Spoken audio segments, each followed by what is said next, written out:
causality. Okay, I think we'll take that up later in Miss Method, because we need really, you appreciate that. So we need to go deep, but we also need the breadth. So we are going to do that, and missing method may help you. Some method may enable you to focus. You may combine another method may enable you to generalize. So it's really important, because if you continue to overfocus, you may also miss a lot of very relevant information. Okay, all right. So we are also noting points on causality. Next point to note on causality is that causation is not correlation. And I just quickly tell this story. Sometimes we could feel that correlation is causation. Most of the studies we deal with in our everyday writing is correlational studies. But along the line, once we finish the study, we begin to claim causality. Our recommendations, our writing will be mimicking those who did causal studies. And that's why we do not really go far. We'll be battling with editors, battling with policymakers. Yes, this is related, but it's not a cause.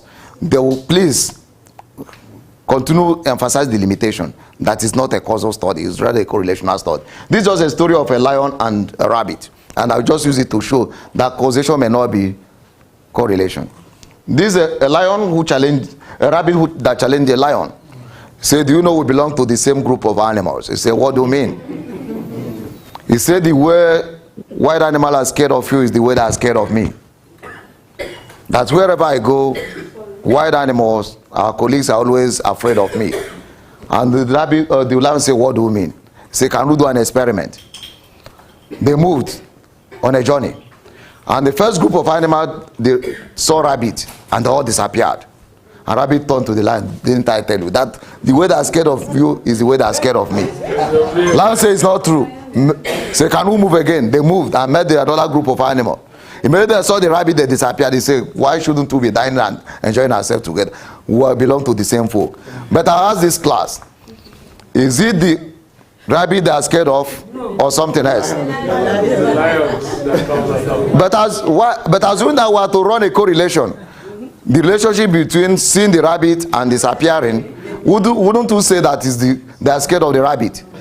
So, but it's just more of association rather than a causation. And that's the type of things we'll do. And I'll give maybe another example with a typical spurious, what we call spurious correlation. Anybody in economics here? You're an economist. I'm sure you understand when we use the word spurious correlation.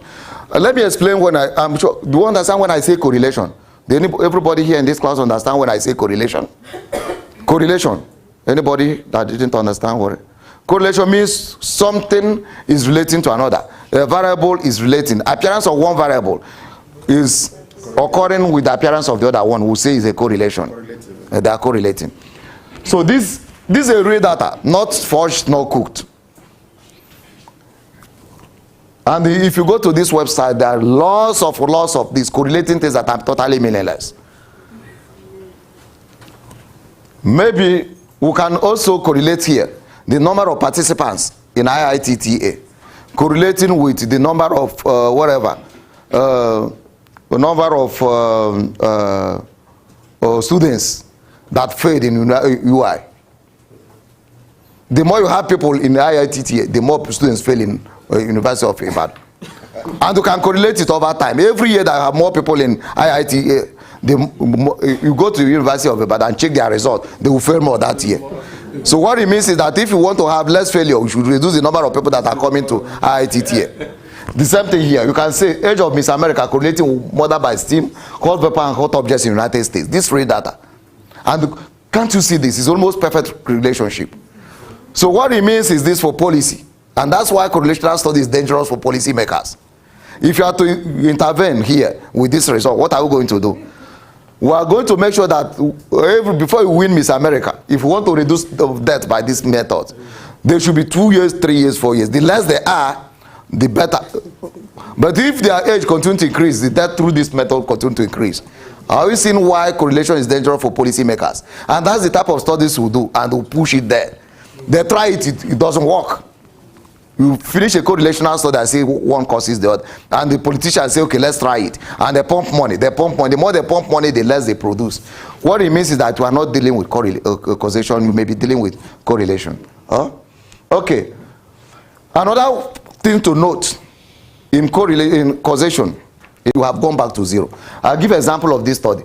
Dollar Fishman and Roberta are World Bank economists, brilliant economists. And they did a very robust, interesting study. Today, I think it's almost 1,000 citations already, published in 1999. What were they doing? They're saying that more women in parliament leads to less corruption across country. And it was a very beautiful study. They used, and very good study for that matter, they used corruption index in hundreds and something countries in established democracies. And they looked at the number of women in each of these democracies. And they realized that where we have more women, the country will have less corrupt. And women were happy. And they started, and they started reading the paper and started citing the paper. More men started citing the paper. Maybe with annoyance that is not true, but they were citing the paper anyway. So what it means is this: for policy's sake, if we want to change, reduce corruption in Africa, what do? 60% women in parliament, 40% women in parliament, and we wipe out corruption. But it is a problematic because the arrow could go back. They couldn't trace how more women in parliament were leading to less corruption. It was just a kind of data. Beautiful, we're not doubting the method used, well-established method. But it could be that it's less corruption that led to more women in parliament. Yeah. Because it has been theoretical possible. That in less corrupt countries, there are chances of women coming to parliament. So it may not actually be that more women in parliament who are reducing corruption. It may be that in less corrupt countries, there are chances of women coming to parliament. Are we seeing the problem with causality? See, if you are not doing that, they are not establishing causality. If you don't begin to deal with this. I'll give my example also because it's not only Dollar & Co that did. This is my study. I published this study in Evolution and Human Behavior. I think it's rated number 2 in Evolution and Psychology. And I did it with 2 Poles and 1 American. And what were we dealing with? We're dealing with number of children and marital satisfaction in Southeast Nigeria. That study we had to do it in Poland and in US. But I started the study first. So when we completed our study, we got something that was really intriguing, counterintuitive in a way, because what is known in literature is that more children leads to dissatisfaction in marriage, well established in literature. But when we got this, it was a kind of challenging existing knowledge.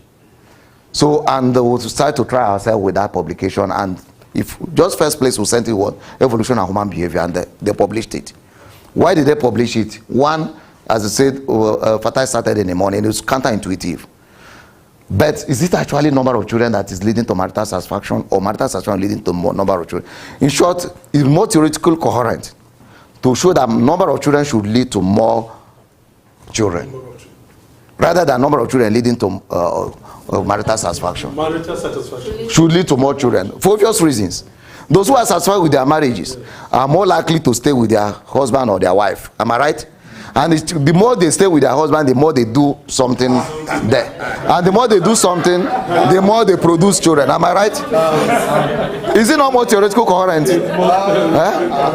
Those who are dissatisfied with their marriage are not likely to stay with together. They are not going to be happy. And you know what happiness can do? Yes? Let me just say something. Okay.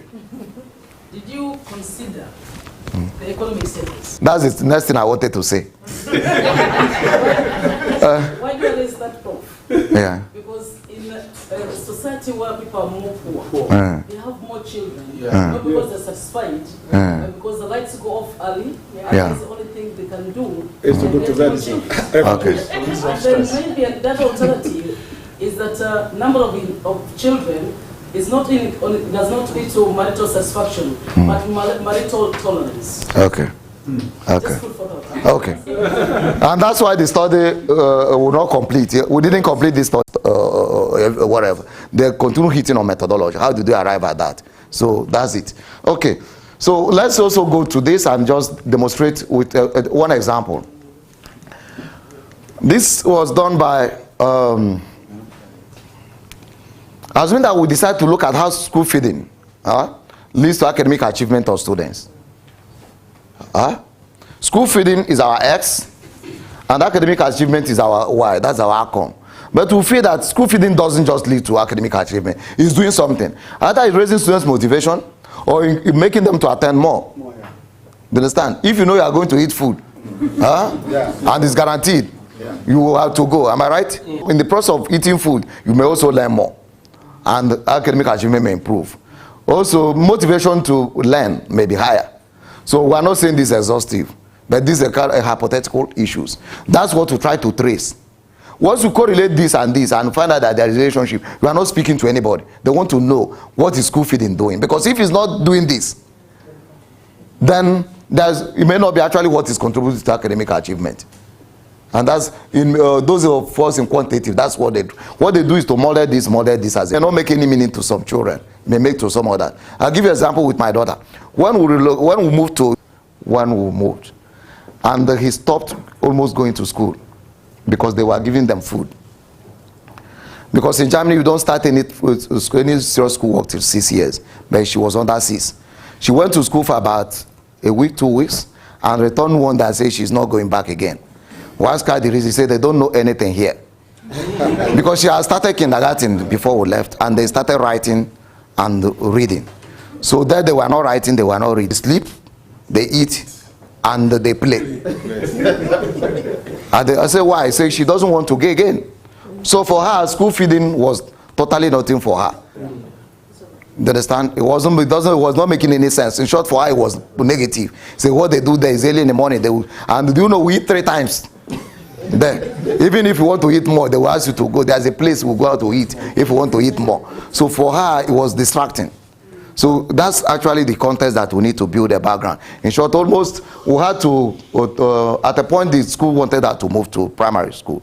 And we sent her, maybe erroneously, we went to, maybe it's traveling like from here to Lagos to do a school test. And after that, she passed up, but the last person that assessed a child psychologist just quickly noticed that she was not up to 6. She should be 6 in November, but that was in August.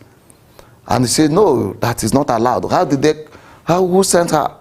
Then we explained to her what happened. Say it's not a problem, that we should go back. By the time we returned, if we need to say, and after a week she came back and said, those people have changed. They have started writing something. So that's actually why background is very important in here. So it will also good to mention this.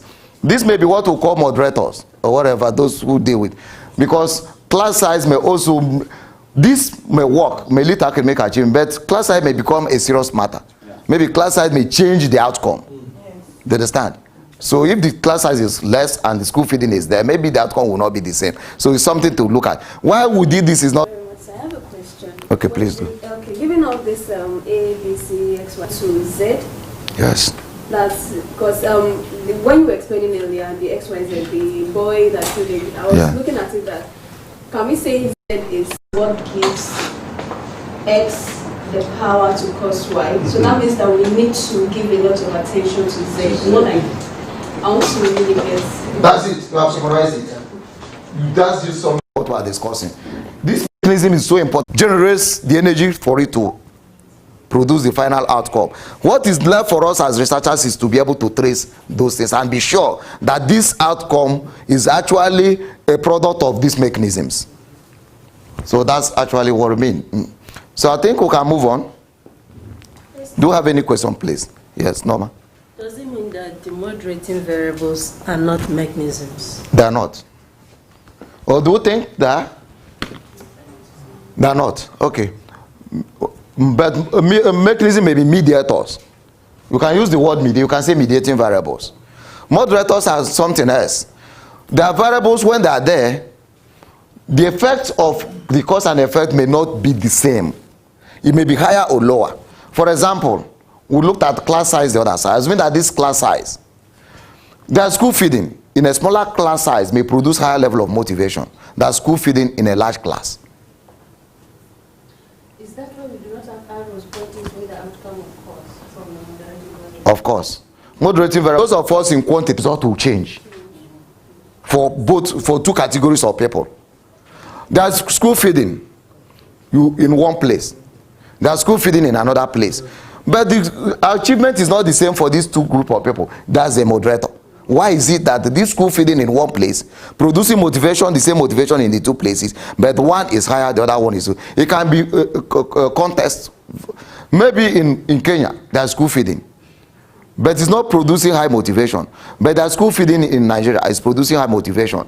You can ask yourself questions. Why? It's something, school food for thought, but it's not actually what is producing the effect, but it's changing the. But somewhere, no matter the way you deal with the person, he's even smiling. You understand? And at a point, they say Nigerians are the happiest people on earth. And people who are doubting. It may not be because things are good, but because their resilience level are high. And they may have developed it over years. Yes. Okay.